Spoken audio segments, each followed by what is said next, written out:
Hey guys, welcome back once again to our YouTube channel Ships and Boats. Today's news is regarding one of the bulk carrier capsize near collision at Port Argentina.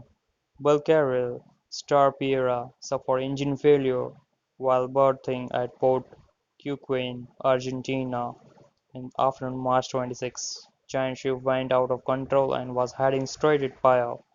But thanks to tugs and released starboard anchor, she was stopped meters from Paya. Luckily contact was avoided. One possible accident less.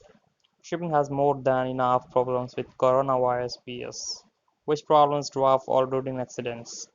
Bulgaria Star Piera IMO 9450909 TWT 91945 built 2010 flag Malta manages Star Bulk SA Greece. If you like this information, please share with your friends. Thank you.